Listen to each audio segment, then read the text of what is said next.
Olá, eu sou a Renata Moraes, do Café com Diversidade. O Café com Diversidade é um encontro entre pessoas que atuam por um mundo do trabalho cada vez mais diverso, mais inclusivo, e é também uma iniciativa da Impulso Beta, consultoria de diversidade, que conecta dores reais de diversidade com a estratégia dos negócios. Nosso convidado desse episódio é o Gabriel Romão, paulista, pedagogo e co-diretor da TODES, uma organização sem fins lucrativos que trabalha pelo empoderamento da comunidade LGBTI+. E isso tudo com a ambição de tornar o Brasil um país mais inclusivo, mais respeitoso, não discriminatório para esse grupo, que é um grupo tão plural. A TOTS tem duas frentes de trabalho, uma ligada a projetos de impacto social para geração de renda para essas pessoas que estão em diferentes subgrupos da comunidade, e um papel de consultoria para empresas que querem se transformar em ambientes verdadeiramente inclusivos, espaços respeitosos para todas as pessoas. E além desse papel que o Gabs ocupa hoje, ele é uma personalidade super reconhecida no ecossistema de quem trabalha com diversidade. Então, as pessoas que estão aí trabalhando em prol da luta antirracista, por ambientes inclusivos para pessoas com deficiência, ambientes livres de machismo, costumam acompanhar o Gabs nas redes sociais, e eu, particularmente, tenho tido o privilégio de conviver com o Gabs, já tendo trabalhado junto. O Gabs foi do nosso time da Impulso Beta, e hoje é um parceiro super importante. Obrigado, Rê. Acho que para mim sempre contribuir com a Impulso Beta sempre foi muito interessante, um momento de muito aprendizado, de muita troca, de muitas pontes. Então, muito feliz de estar aqui com vocês. Para quem nos acompanha, eu sou uma mulher branca, de cabelos castanhos, um pouco abaixo dos ombros, costumo usar óculos, hoje estou de lente de contato. Eu estou usando hoje uma blusa bem colorida, uma mistura de verde, rosa e um colar prateado. Bom, eu sou um homem negro de pele clara, tenho cabelo cacheado, raspado um pouco do lado, tenho olhos castanhos, barba ao redor do rosto conquistado com muita testosterona, ainda bem. Tenho o nariz um pouco largo, a boca um pouco maior. Estou usando uma camiseta branca, com detalhes na manga bege. E o meu fundo está desfocado, mas ele é branco e dá vista para a serra, teoricamente. Maravilha! Olha, para vocês que nos acompanham, a gente está fazendo esse bate-papo de forma remota. Eu do escritório da Impulso Beta, aqui em São Paulo, e o Gabs da casa dele em Jundiaí, certo, Gabs? Certo, aqui no interior, na calma e no calor do interior. Eu quero, Gabs, hoje poder te ouvir diante da tua experiência nos diferentes lugares de fala que você ocupa, né? Como uma pessoa profissional de educação que atuou com a pedagogia dentro de ambientes corporativos por muitos anos, como um homem negro, atravessado, né, pela sua identidade de gênero, e hoje num papel que é um papel de muita influência, né, na liderança de uma organização que é de bastante referência no terceiro setor, nos nossos diferentes esforços de diversidade.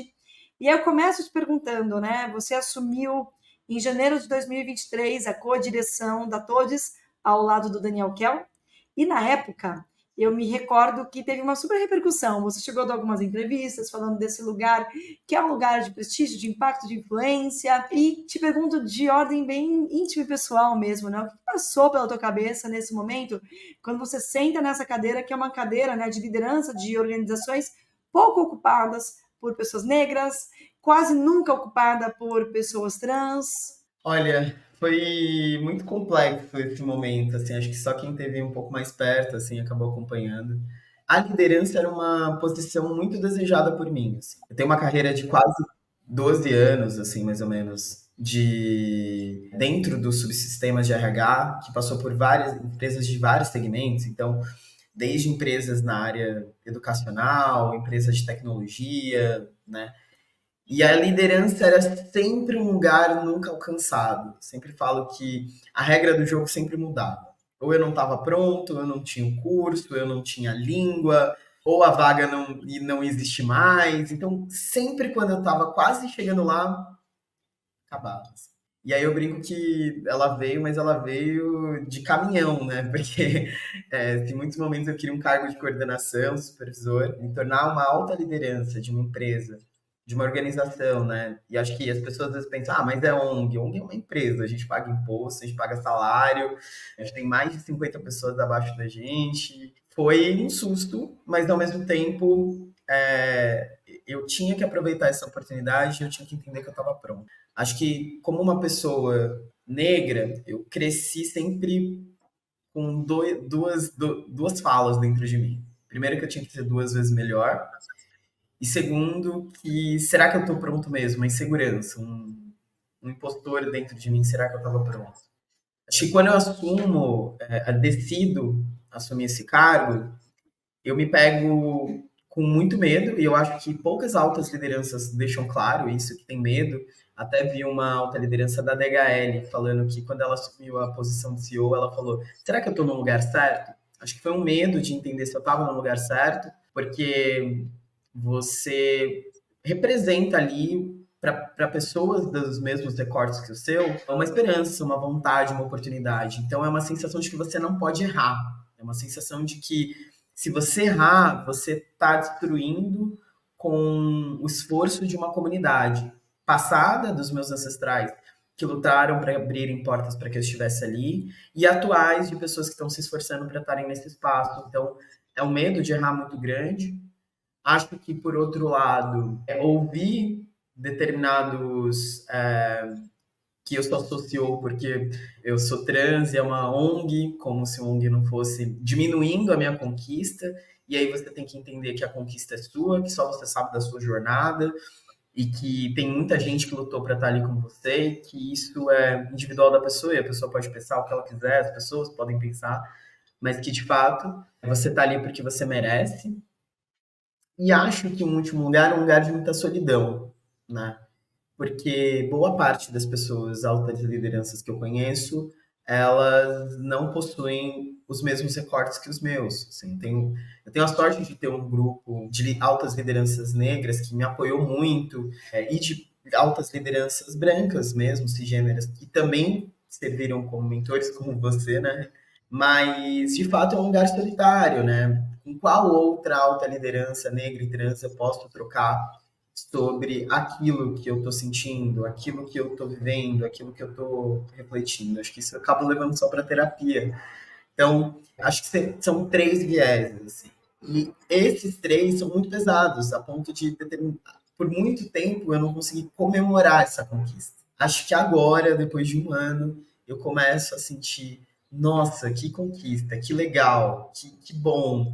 Porque, de fato, alguns projetos já deram certo, mas eu não consegui comemorar no começo. Eu só comemoro depois, quando as coisas deram certo, quando os projetos deram resultado, quando a gente consegue faturar um bom valor no ano, quando a gente consegue entregar impacto para o nosso público, quando os meus clientes estão felizes. Eu acho que agora eu consigo, ok, fiz a maratona, né? Concluí esse primeiro período, agora eu acho que eu posso relaxar um pouco e comemorar. E aí, sendo muito sincero, é isso, assim. Então, quando eu via as notícias, eu tinha a impressão de que parecia que não era nem eu. Aquela pessoa não era eu. Era um personagem, assim, era um. Nossa, mas não sou eu. Hoje eu vejo e eu falo, gente, que alegria. Que bom que eu fiz isso. Que bom. Eu entrei para a história, de alguma forma eu entrei para a história, sabe? Quando eu fiz o TEDx também, parecia que estava fora do meu corpo. E agora eu olho, acho que eu consigo brindar, e esse final de ano acho que eu vou brindar e comemorar, e acho que a importância da gente comemorar, né? Não se cobrar tanto. E é muito difícil não se cobrar tanto, fazendo parte de grupos minorizados, assim, né? Você se cobra muito, porque a Grazi Mendes falou uma coisa que eu acho que eu vou guardar para o resto da minha vida, que a gente não pode fechar as portas que as outras pessoas abriram. Então, a minha preocupação, com muita responsabilidade, era não fechar portas, e sim abrir outras portas, trazer mais gente para essa conversa e para essa transformação social. O Gabs, quero muito comentários que você trouxe aqui, né? Primeiro, super parabéns, tem que comemorar demais. Eu vim do terceiro setor antes de fundar Impulso Beta e sei o quanto tocar um negócio do terceiro setor em vários aspectos até mais desafiador do que tocar um negócio que é regido por regras mais convencionais de fazer negócio, né? No teu caso, pessoas voluntárias, que você tem que ter incentivos indiretos de propósito para gestão de performance. Como é que você faz isso com rede de pessoas voluntárias? tem uma complexidade diferente e para a qual existem menos formações e preparos e referências até do que para trabalhar nas empresas. Mas outra coisa que você falou, né, sobre o peso que as pessoas de grupos minorizados têm de não fechar portas que lhes foram abertas, né? Que injusto isso, né? Porque assim, a gente, por exemplo, tem um Congresso Nacional que a gente reconhecidamente não acha competente e ninguém critica que o Congresso Nacional não é competente porque tem homem lá. A Exatamente. gente diz que não é competente porque não é competente. Ninguém acha que não é competente porque cheio de homem, se fosse mulher, porque se tivesse negros, porque não tem um estigma associado à competência ligado à identidade daquelas pessoas, né? Eu quero puxar esse papo da identidade para falar mais da comunidade LGBTI+. Você falou aqui de solidão, e aí eu penso assim, pô, mas como integrante de uma comunidade que hoje tem pessoas de várias identidades ali representadas, queria explorar um pouco mais, assim, né? Quando a gente fala de comunidade LGBTI+, cada uma dessas letras foi uma conquista, de um reconhecimento, de uma vivência única, né? Quando tinha as pessoas intersexo, as pessoas trans, cada chegada de uma letra é uma conquista e um reconhecimento dentro de uma comunidade que tem dentro dela diversidade sexual, de diversidade de orientação sexual, diversidade de orientação de identidade de gênero. Eu queria te ouvir um pouco sobre a pluralidade de desafios que tem nesse grupo, né? Porque ao mesmo tempo que existem coisas em comum, por isso são reunidos dentro de uma comunidade para ter ações direcionadas, seja de políticas públicas, de inclusão dentro das empresas, a busca por direitos sociais. Por outro lado, assim, gente, muito diferente, né? Os desafios de acesso de um homem branco gay de alta renda e de uma mulher trans negra da periferia. Então, queria te perguntar um pouco sobre o que reúne essas pessoas dentro desse guarda-chuva e comentar um pouco desses diferentes desafios, tanto de reconhecimento, direitos na sociedade, inserção de mercado de trabalho. Eu acho que quando a gente fala de comunidade, até quando a gente fala um pouco até da comunidade e usa comunidade negra, comunidade LGBT+, parece que todo mundo faz parte dentro de um... Todo mundo é igual ali, né? Todo mundo é um potinho, coloca todo mundo dentro do mesmo potinho, aí esses são os LGBT+, esses são os negros, esses são pessoas com deficiência. De uma forma, acho que coletivamente é importante para que se tenha mais força, porque uma coisa é eu falar da comunidade LGBT+, hoje, né? E os números não estão tão atualizados, mas sei lá, 10% da população, se eu não me engano, do IBGE saiu mais ou menos isso, né? Mas 10% da população, outra coisa eu falar, as mulheres lésbicas, 0,00. Então, fazer parte dessa comunidade, de fato, proporciona força. É uma comunidade de pessoas dissidentes de gênero ou de orientação sexual, afetiva sexual normativa, que buscam em prol, trabalhar, né, juntos em prol de uma sociedade mais inclusiva, mais equitativa, que de fato vai trazer resultado para todo mundo. Eu sempre falo isso. Que a pauta da comunidade LGBT+, é simplesmente uma sociedade melhor, que não discrimine, que busque ter mais inclusão, que deixem as pessoas né, proporcionem esse livre existir das pessoas, né? E que isso é importante para qualquer pessoa, né? Só que dentro dessa comunidade existem individualidades essas pessoais, né? Eu, Gabriel, minha esposa, ou outras pessoas, mas também existem os subgrupos dentro dessa comunidade que se identificam ali na sua existência. Então, acho que a primeira delas, assim, da diferença de acesso que a gente pode falar, é aquilo que você não vê e aquilo que você é obrigado a declarar. O que eu quero dizer? Eu mesmo, como uma mulher negra lésbica, eu poderia não falar que eu era lésbica. Eu chegaria na empresa, eu inclusive fiz isso até os meus 26, 27 anos. Eu era casado com um rapaz, obrigado a esse rapaz que nunca existiu, mas eu mudava o nome da minha esposa na época para que eu conseguisse crescer na minha carreira. Porque eu ouvi de um diretor meu de RH que para ele tudo bem eu ser lésbica, mas talvez para a empresa não fosse uma boa ideia. Então, eu tinha que esconder a minha sexualidade, mas eu tinha essa opção de esconder. Era violento? Era, me doía, mas eu conseguia esconder.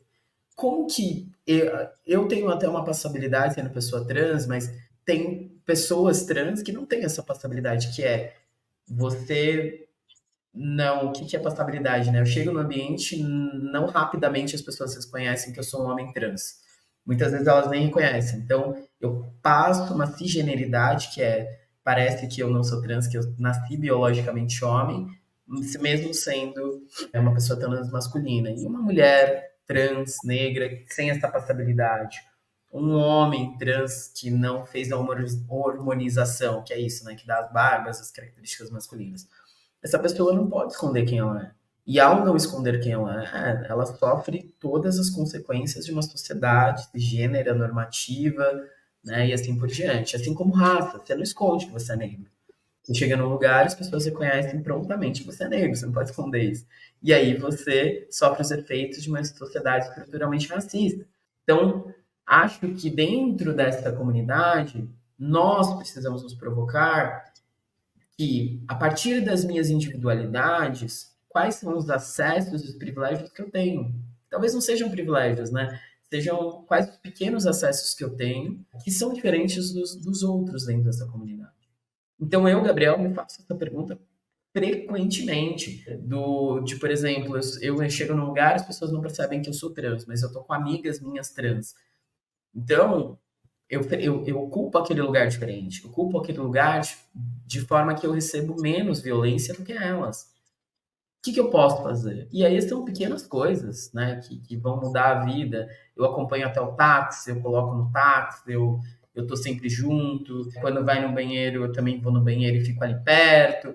Várias outras formas de que eu entendo que o acesso delas é diferente. Então, dentro do mercado de trabalho, isso também acontece. Poxa, se eu sou um homem branco, cis, gay, e eu ocupo uma alta posição de liderança, a gente tem muitos líderes nessa posição, o que que eu posso fazer para outras pessoas da comunidade que ainda não chegaram nesse lugar ou não ocupam com tanta escalabilidade essa posição, para que tenha mais das pessoas, das muitas pessoas ali dentro. Isso vai ser bom para a empresa, vai ser bom para mim, vai ser bom para todo mundo. De fato, a gente precisa também tomar cuidado para que essa pessoa não tenha esse peso e essa obrigação. Eu acho que também isso é um pouco complexo, né?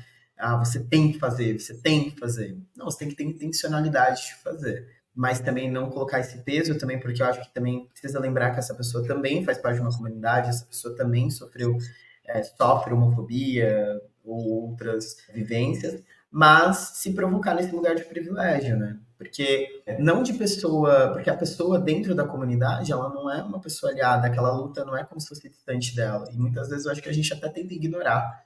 E eu acho que eu, por muito tempo, tentei ignorar como se não fosse uma luta minha. Mas isso vai te atravessar em algum momento. E quando isso te atravessar, você vai perceber que o único grupo que vai te acolher é quem faz parte daquela comunidade. Porque é muito interessante que a gente fala, a gente vive uma vida muito dúbia dentro da comunidade LGBT+. Às vezes, a mesma que te agride é a mesma que te acolhe. Então, ainda existem muitas discordâncias, porque é uma comunidade grande, com todas as suas individualidades. Ainda existe muita intolerância dentro desse próprio grupo, por diferenças de crenças religiosas, diferenças de localidade de nascimento, de raça, mas acho que a gente tem uma oportunidade, porque a partir do momento que a gente se propõe a ser uma comunidade, a gente tem uma oportunidade de unificar determinadas visões, valores ou vontades, esperanças sociais, de fazer junto uma transformação que vai ser importante para todo mundo. Fala muito de criar pontos dentro das organizações, eu acho que a gente também precisa criar pontos dentro das comunidades. E acho que a Todos se posiciona assim. A gente não ataca, a gente não é crítico, a gente sempre propõe uma solução. O que nós podemos fazer a partir desse conflito? O que nós podemos fazer a partir desse problema? Porque é isso. A gente tem a tendência de olhar muito eu e pouco o nós. Então, dentro dessa comunidade, quando a gente olha essas barreiras, entender se você não teve barreiras, o que, que o seu coleguinha do lado, que tem outros recortes, outras individualidades, teve de barreira. Ô, Gabs, eu quero explorar mais esses propósitos da Todos, né, da criação desse futuro de mais esperança, né, para um grupo específico, mas para um grupo muito plural e grande, representativo. Hoje, né, dentro das pautas que estão dentro das reivindicações da comunidade LGBTI+, tem questões que vão desde estruturas legais, como o casamento homoafetivo, que hoje está em risco, né? Depois de tem agora um novo projeto de lei tramitando na Câmara dos Deputados para revogar, né, o casamento homoafetivo como direito. Então tem um risco enorme com isso. Tem outras questões que são questões mais atreladas à experiência do dia a dia, de como essas pessoas podem se sentir mais incluídas. E aqui a gente traz aqui em destaque toda a discussão da linguagem neutra, da comunicação inclusiva. Te pergunto assim, né? Tem gente que diz, poxa, tem tanta coisa séria, tanto como essas questões dos direitos, do acesso talvez até a políticas públicas que deem mais recursos para qualquer pessoa fazer transição de gênero, depois que, enfim, existe toda uma situação já de conforto com esse processo e tal. Como é que se faz coexistir? Essas coisas são vistas como mais estruturais, com outras que muitas vezes são alvos de críticas, pô, mimimi, pô, será que a gente tá falando disso? Faz tanto problema, faz que mais mata trans no mundo, a gente é preocupado, se falou de todes, todes, eles e elas. Como é que é para você, né, na Todes, para Daniel, né, para a liderança de vocês, articular essas demandas que, enfim, são cada uma endereçando uma dor que é real, mas galera tretando entre si de certa maneira, por tipo, o que é importante mesmo, o que a gente tem que despriorizar, porque essa pauta gera mais discordância, não vamos olhar para isso. Como é que você dá conta de priorizar esse tanto de demanda? Até internamente com o time, né? Eu brinco que cultura organizacional no corporativo, muitas vezes você consegue trabalhar algumas ferramentas e vai funcionando. Agora, cultura organizacional com mais de 50 pessoas LGBTs mais no Brasil inteiro, online, cada um com as suas recortes. Eu falo que é quase a cultura do Brasil, assim, você tem que deixar ser orgânica mesmo e só fazendo gestão de crise. Mas eu acho que em relação à pauta, eu tenho uma conversa com um grande amigo meu, não vou falar o nome, mas é um grande amigo meu, que ele fala, mas o que isso vai mudar na vida da travesti preta da favela? E aí eu falo, a dor do outro não é porque às vezes ela na nossa lente é menor que ela não tem valor. Eu acho que a gente tem pautas emergentes, e aí eu tenho um iceberg da diversidade, onde o que realmente é e o que realmente aparece, né? Então, quando a gente fala da linguagem neutra, não é simplesmente a linguagem neutra, porque embaixo ali daquele iceberg está o reconhecimento à identidade de gênero. É disso que a gente está falando. Reconhecer a existência. A linguagem neutra é uma das formas de reconhecer aquela pessoa ou de incluir as outras pessoas. É isso que está abaixo do iceberg. A linguagem neutra é uma das ferramentas que você vai utilizar para isso, né? E acho que, inclusive, sobre a linguagem neutra, eu tive muita dificuldade quando entrei na Todos. Eu sou um cara de 34 anos, eu aprendi de uma forma. E hoje ela já está acostumada no meu vocabulário. Acho que quando eu estava no Impulso Beta também, usar todas as pessoas. Hoje eu já parece até mecânico. Eu nem consigo, eu já me policio. Então, é importante para incluir todas as pessoas. É isso que está abaixo do iceberg. Não é, vai ter o E, vai ter o X. Até quando eu entrei na Todos, só precisa de um rebrand de marca, tirar o X e colocar. Eu falei, gente, eu tô com muitos problemas aqui para resolver. Esse não é o meu principal, esse não é o meu emergente. Eu preciso impactar o meu grupo. Mas acho que é isso, assim, a gente tem que olhar as pautas entendendo que, por mais que não atravesse emergentemente como o casamento homoafetivo, então, por exemplo, enquanto a gente estava discutindo o casamento homoafetivo, a gente também estava discutindo a apropriação o marco territorial das pessoas indígenas. E aí, como comunidade, será que era momento da gente, naquele momento ali que era apenas um grupo, né, discutindo, ainda em discussão, será que era momento da gente apoiar a comunidade indígena para depois unirmos força mais para frente, porque isso foi para frente, agora, né, enfim, ou era o momento da gente estar ali? Acho que a gente precisa, como comunidade, ter visão estratégica do que é emergente naquele momento. Acho que a Erika Hilton também falou um pouco disso. Mas o que eu acho no ponto, assim, como definir o que é emergente? A gente precisa entender, de novo, dentro das individualidades desse grupo, quem sistematicamente está sendo oprimido em maior escala ou sofrendo maiores opressões estruturais pela sua existência. Então, hoje a gente tem as mulheres trans, travestis, negras em situação de prostituição, periféricas. Essas são as pessoas que mais são atingidas de forma estrutural pela sociedade. Mas aí eu não vou trabalhar com nenhum outro grupo? Não, vou trabalhar, porque existem outras pessoas que estão sendo afetadas e estão sofrendo dentro da sociedade. Mas aí eu vou criar práticas, que é a mesma coisa que a gente fala dentro das organizações, de ali estabelecer uma quantidade para atender esse público. Então, vou dar um exemplo. Eu tenho um fundo todos. Ano que vem ele é um fundo de investimento que as pessoas passam por uma trilha de mentoria e recebem um capital semente de R$ 3.000. Eu tenho um fundo todos só para pessoas trans e travestis. Então, eu trabalho essa pauta. Meus outros programas são para pessoas LGBTI+, como um todo. Ano que vem, a gente vai ter um fundo para pessoas LGBTI+. Mas hoje, qual que é o grupo, né, que está ali sendo mais atravessado socialmente? As pessoas trans e travestis. E não é porque é moda, mas é porque os números mostram. Quando a gente olha a expectativa de vida, quando a gente olha que mais de 90% está fora do mercado de trabalho, quando a gente olha que as pessoas não estão sobrevivendo, poucas chegam a 40, 45 anos e assim por diante. Então, é um grupo que está ali à margem da sociedade. Então, eu vou ter ações intencionais de trazer esse grupo por meio do empreendedorismo, por meio da empregabilidade, igual a gente tem, por meio da retificação de nomes, de nome. Poxa, o nome é uma coisa, é um direito tão básico que muitas pessoas nunca pensaram no que elas fariam se elas não pudessem usar o nome delas.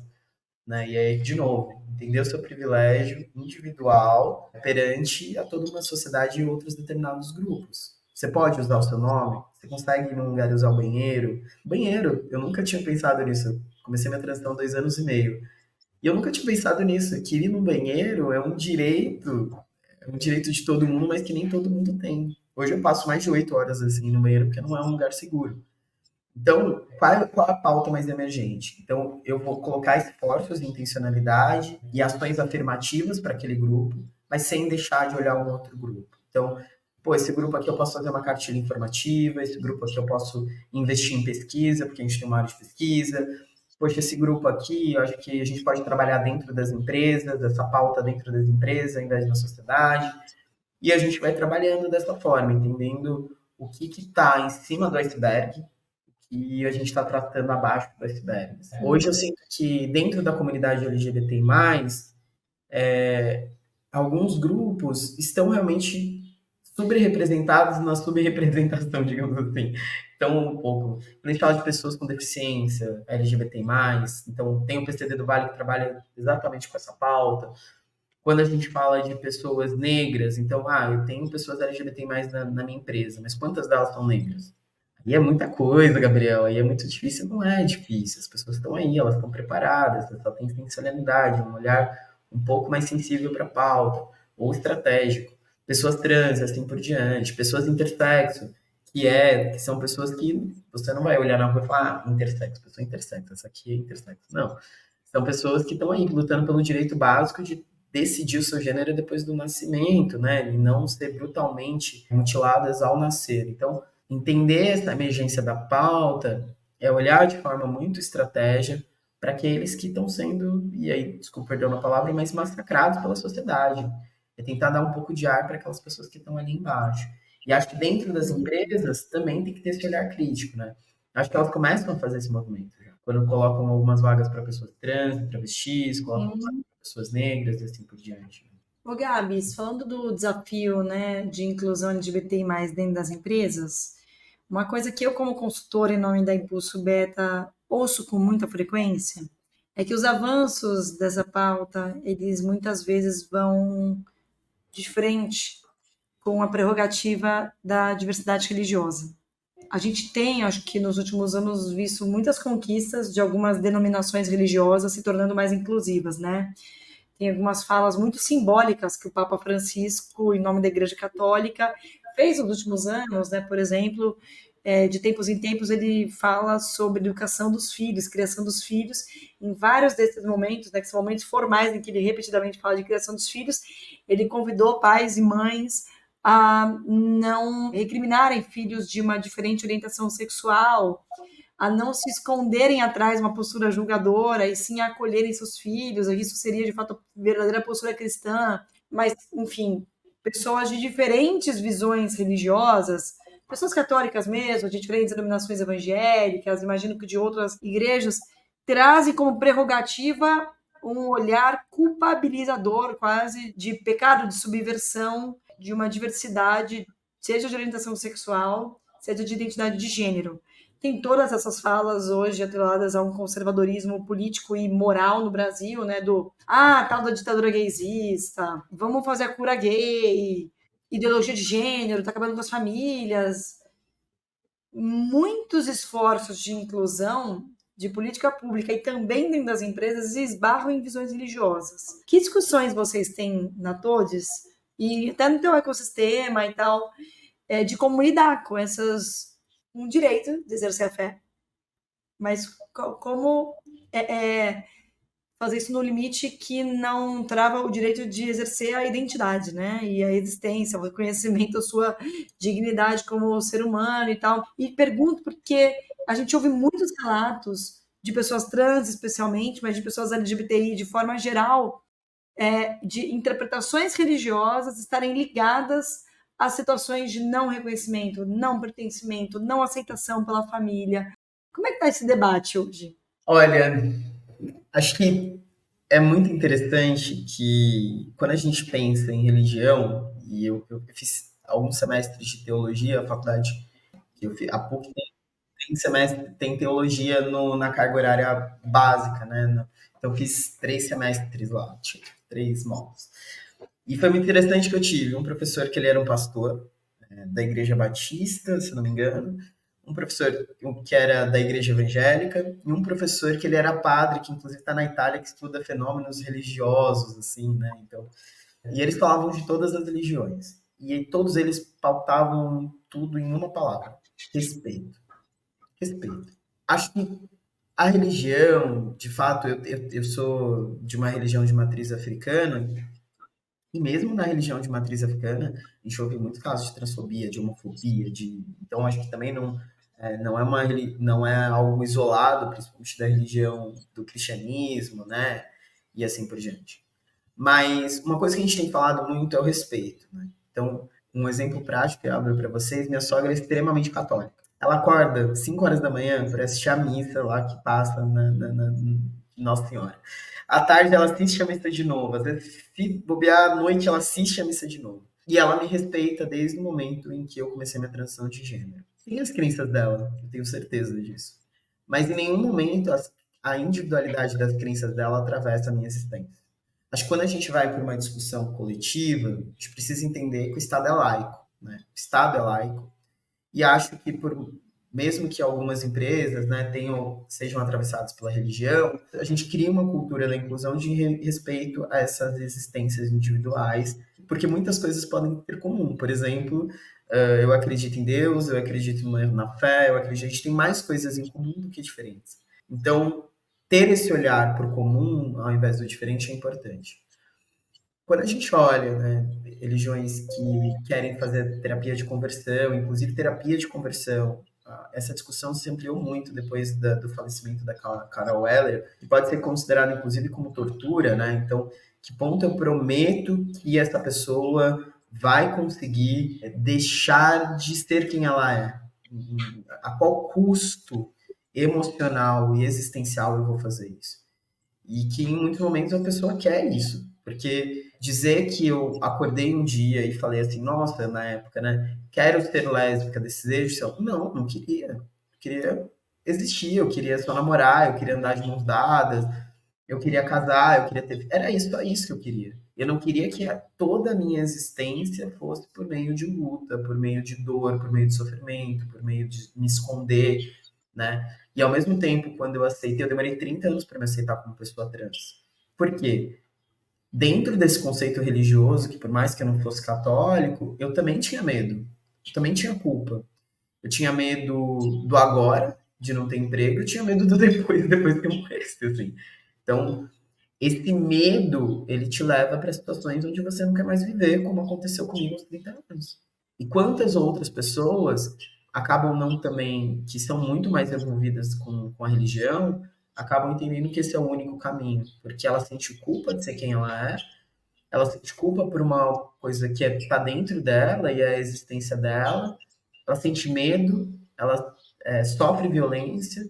Então, como que a gente quer, como que a gente acredita que algo que é para curar, algo que é para unir, algo que é da fé, algo que é para fazer a gente melhor, vai simplesmente negar a existência do outro? Acho muito interessante quando a gente começa a ver líderes religiosos se posicionando, porque também acho que eles percebem que a nova geração já vem diferente. O Papa percebeu que as igrejas têm menos jovens do que antes. Os jovens não estão se identificando com aquela narrativa. Então, como que eu atraio os jovens para esse lugar? Eu acolho ao invés de excluir. Então, acho que quando a gente tem líderes religiosos, e acho que eu até fiz uma comparação, se os líderes religiosos eles estão conseguindo atrair mais pessoas e tendo um discurso mais inclusivo, mesmo não abrindo mão de determinados princípios que estão escritos ali no livro sagrado, por que não um líder de uma empresa não pode fazer isso? Para incluir e também ter mais pessoas que queiram estar ali e possam, na sua amplitude, existir. Então, Uhum. debate, eu acho que no Brasil a gente tem o costume de falar que religião não se discute. E eu acho que religião realmente não se discute, mas se conversa. Porque a partir do momento em que você não conversa sobre as religiões, não conversa sobre as suas intersecções, não conversa sobre existências, você cria um muro. E é por isso que vão achar que na Umbanda ou no Candomblé se cultua determinados, o diabo, não sei o quê. E aí se cria misticismo, isso se aumenta. E aí determinadas religiões que não têm uma formalização, não precisa de uma grande formalização para criarem uma comunidade ali, acabam reproduzindo vários conceitos, enfim, que a excluem, que oprimem, que matam, né? Então, o que vale as pessoas pensarem, você não precisa abrir mão da sua religião, não precisa. Não precisa ir contra o seu livro sagrado, não precisa. Mas é importante respeitar as outras existências, e aí respeitar é diferente de tolerar. Respeitar, entender que existe uma pessoa diferente de mim, com crenças diferentes de mim, e que com as suas individualidades.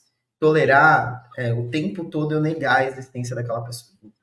Tô aqui, tô tolerando aquela pessoa, mas assim, esse negócio de trans não existe, esse negócio de gay não existe. Ela poderia optar. Ninguém opta por ser LGBT+. Ninguém opta por ser gay, ninguém opta por ser lésbica, porque ninguém opta por sofrer a vida inteira. O que a gente tem é uma orientação afetiva sexual, a nossa identidade de gênero. Gênero é uma construção social. Então, os papéis de gênero são construções. E a partir do momento que é uma construção, eu preciso entender que outras pessoas vão se identificar de outras formas. Né? Gabs, você falou aqui também, né, sobre algumas iniciativas que são super efetivas que as empresas podiam fazer mais, né, de inclusão para a comunidade LGBTI+, né? Talvez no apoio de transição de gênero, seja no processo de tratamento jurídico. Falamos da busca por ambientes de mais inclusão. Queria te ouvir aqui porque eu sinto que tem um tratamento um pouco diferente quando a gente olha para a comunidade LGBTI+, dos demais grupos minorizados, de partida. Geralmente as empresas nos últimos anos, ao se comprometerem com o avanço de diversidade, elas se estabelecem metas, metas de representatividade. Então, X percentual de mulheres na base, X percentual de mulheres na liderança, de pessoas negras, bater a cota que a lei pede de pessoas com deficiência, e mais do que isso, ter essas pessoas em cargos de liderança. A gente já passa por uma barreira com a comunidade LGBT+, que as empresas, muitas, não têm dados para isso.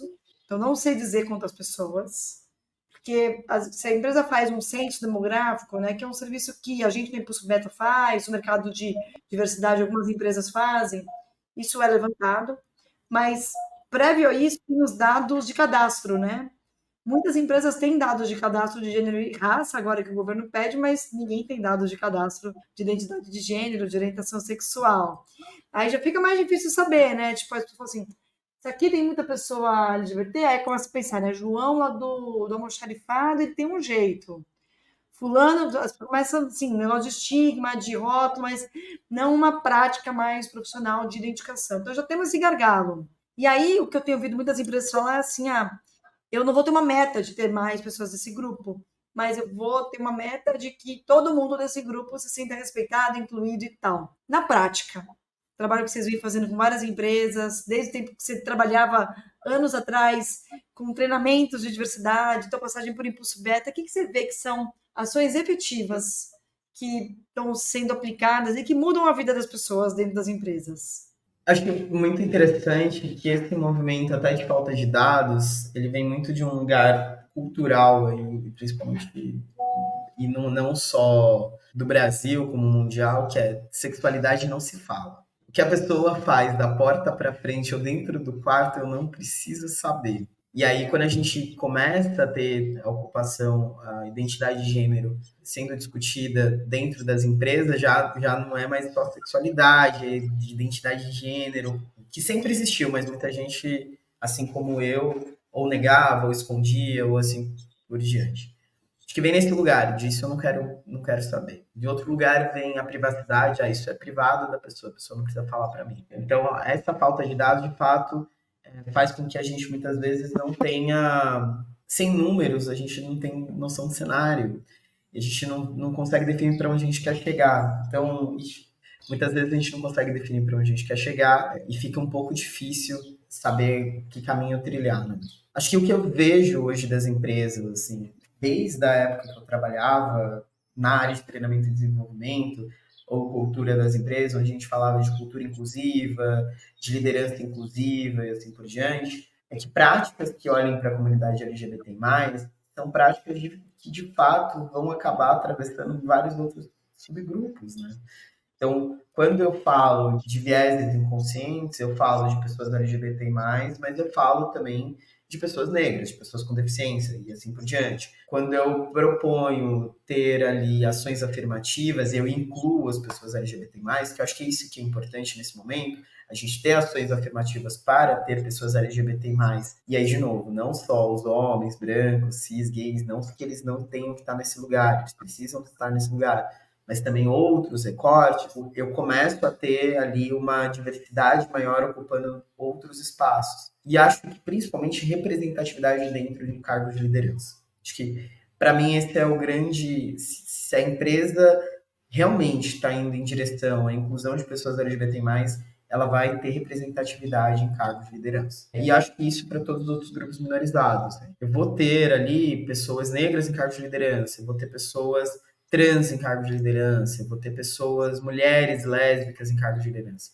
Acho que a grande dificuldade da pauta LGBTI+, é que dentro a orientação sexual e identidade de gênero é uma parte de nós. Ainda tem raça, ainda tem recortes de possível recorte de deficiência, recorte de classe, assim por diante. E aí, como que eu olho para essas ações afirmativas para a população LGBT+, mas também com essas outras lentes? E essa é uma grande dificuldade. Eu já ouvi um cliente meu falando de uma financeira, falando assim, mas agora não basta eu contratar LGBT+, também tem que ser negro, também tem que ser com deficiência. Aí eu não acho no mercado. Acho, né? Essas pessoas sempre tiveram aí.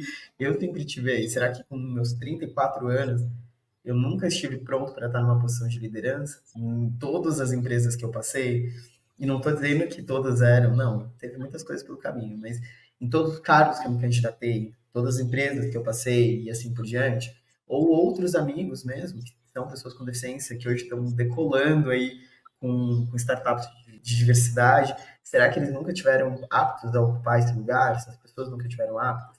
Eu acho que ter uma intencionalidade é importante e ter essas pessoas em posição de liderança é extremamente importante. Mas também não adianta, e quando a gente fala da comunidade LGBT principalmente se você tiver pessoas trans e travestis, não adianta só colocar lá e falar, olha aqui, ó, tem uma pessoa trans no meu time, eu consegui estar ocupando uma posição de liderança. Se você não tiver uma cultura que realmente entenda a diversidade como potência e não como algo detrator, essa pessoa vai sair. Então, cultura orgânica, né? Então, Peter Drucker já falava que a cultura come a estratégia no café da manhã. Então, eu posso ter várias ações, eu posso ter ações de letramento, eu posso ter vagas afirmativas para pessoas trans e travestis, ou para pessoas LGBT+, como um todo, negras, assim por diante. Mas se eu tiver uma cultura que não entende a diversidade como potência, eu vou estar sempre tendo um grupo organicamente, estruturalmente organizado para que aquela pessoa não se sinta parte dali. Bom, a gente está fechando aqui, e quem nos acompanha certamente é uma pessoa aliada que está se formando para sentar melhor nesse lugar, né? Porque às vezes a gente tem uma boa intencionalidade, mas não tem conhecimento. Né? Eu me coloco nesse lugar para a minha jornada nos últimos anos. Eu vim trabalhar com diversidade pela minha vivência pessoal como uma mulher branca. E eu já me sentia uma aliada intencionalmente dos outros grupos, mas não tinha repertório. 10 anos atrás, quando eu comecei em fluxo beta, né? Vendo uma jornada de construir repertório e tal.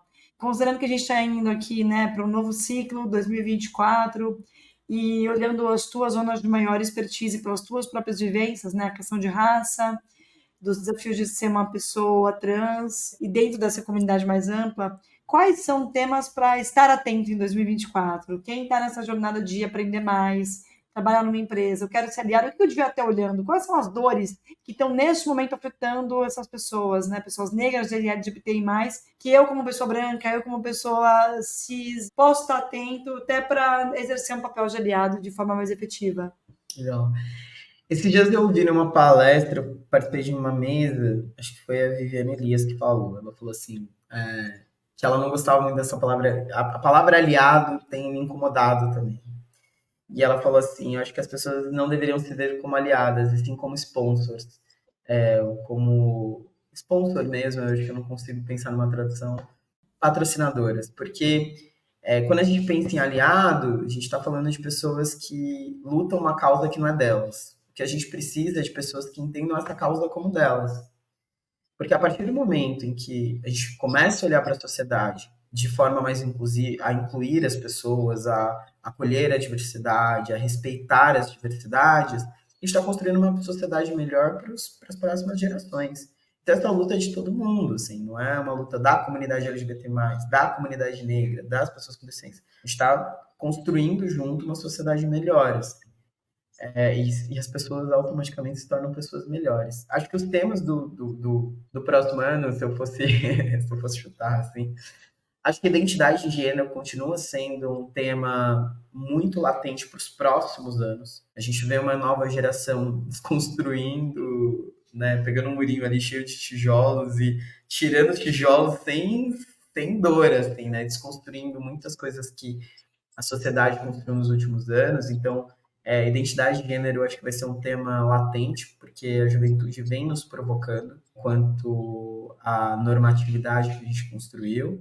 Acredito que orientação sexual também, porque, né, acho que quando a gente pensa na orientação hétero, bi, pan, essa a nova geração e a atual geração também tem se ressignificado nesse lugar, explorado novas existências.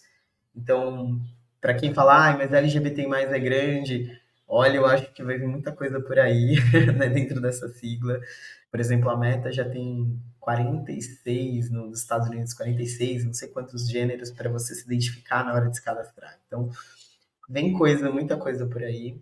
Acho que pensando quanto à América Latina, a gente tem um desafio quanto à presença de mulheres LGBT+ em determinadas posições de liderança. Então, a gente começa a se provocar sobre o papel dessas mulheres. Não é à toa que o L vem primeiro, dando visibilidade para as mulheres, e eu quero destacar mulheres cis e trans, tá? Dentro do corporativo, onde essas mulheres LGBT+ estão e se provocando a que elas ocupem mais posições de liderança. Então, acho que quando você começou era mais mulheres em posições de liderança. Agora, quem são essas mulheres? São negras, são LGBT+, quem são essas mulheres? Acho que a gente começa a se provocar em relação a isso. E pessoas com deficiência também. E acho que, por último, acho que se eu fosse dar um chute, assim, que não é da pauta LGBT+, nem racial, mas que eu acho que vai ser o desafio das próximas lideranças, e eu acho que eu já enfrento isso diariamente, que é as gerações, assim, o conflito geracional. Porque ele pega um pouquinho de tudo isso que a gente falou e coloca em pessoas que viveram contextos de vida, né, completamente diferentes. Então a gente pega uma pessoa de 20 anos, pansexual, não binária, negra, de um contexto, e aí a gente pega pessoas de 40 anos, héteros, cis, branca, e aí tem um conflito de visão de vida, de mundo, conflito geracional, tudo isso a gente coloca numa panelinha e coloca uma pessoa para liderar a outra. E aí, o que vai acontecer? Se as pessoas estão prontas para esses conflitos? Acho muito potente essas discussões. Não vai ser fácil os próximos anos para a gente se adaptar a não se acomodar. Eu acho que é isso. A gente vai precisar se adaptar a não estar acomodado. Sempre estar aprendendo. O tempo todo está aprendendo. Eu aprendo todo dia. Acho que você também aprende todo dia. Eu sempre começo minhas palestras falando assim, olha, eu não sei de tudo. E se tiver já algum conceito novo, por favor, me ensinem. porque a gente tem que estar aprendendo o tempo todo. Então, o aprender a não se acomodar vai ser importante para as pessoas no futuro. Sejam elas do corporativo, sejam elas já aposentadas, sejam elas no começo de carreira na universidade, porque acho que vem muita novidade, muita mudança, e eu acho que isso é resultado de uma jornada que a gente já construiu. A gente já abriu portas para que elas começassem a ser quem elas, poder ser quem elas são. Muitas pessoas abriram portas, acho que você já abriu muitas portas. Eu estar aqui já é resultado de portas que você abriu, que outras abriram antes de mim. Eu venho abrindo portas, e acho que essa geração não vai nem abrir, viu? Ela vai chutar a porta que não está aberta, e a gente vai se adaptar, vai precisar se adaptar ainda. Gabs, que delícia de papo. Obrigada, foi super inspirador trocar aqui contigo. Nessa tua fala aqui da gente se acostumar com esse desconforto, né? Queria contar que eu ouvi uma expressão esses dias que eu achei muito bacana, forte, que eu tenho usado para mim, que é aprender a descansar no desconforto, que é entender que o desconforto é a ordem do dia, assim, né? Um mundo de transformação, com muitas questões. A esperança, né, de viver num mundo sem conflito, sem divergência de ideias, ela só encontra espaço no mundo que ele tem uma dominância por alguém, né?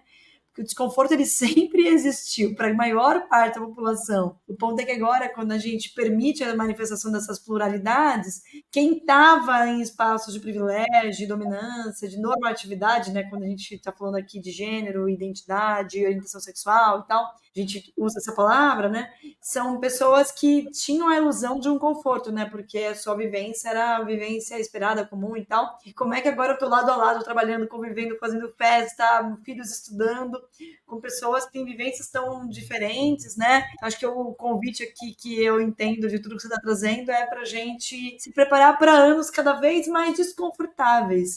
Para gente desconfortável porque é plural, porque divergência acontecendo, pode ser super religioso e vai trabalhar com a pessoa trans, pode, assim, ter uma determinada visão de mundo e teu filho vai estudar na escola com a família que tem outra visão de mundo, e se tem um espaço de respeito, a gente pode trocar, né? Muito obrigada por aceitar o convite, compartilhar tanto conhecimento aqui com quem nos acompanha. Obrigado, Rê, obrigado pelo convite. Espero que tenha sido gostoso para todo mundo, como foi para mim, assim. É sempre bom trocar, sempre bom compartilhar, sempre bom ouvir, e estamos aqui para o que precisar. Para você que nos acompanhou, o Café com Diversidade é uma iniciativa da Impulso Beta. Te convido a seguir nos acompanhando, indicar outras pessoas bacanas para que a gente possa trazer para esse espaço de troca por aqui. Também sugerir temas que vocês gostariam de ver discutidos no café. E para conhecer mais o trabalho da Impulso Beta, também te convido a seguir a gente nas redes sociais, se você ainda não está nos acompanhando por lá, sempre pelo @Impulso Beta ou também no nosso site www.impulsobeta.com.br. Até o próximo episódio. Um grande abraço para você.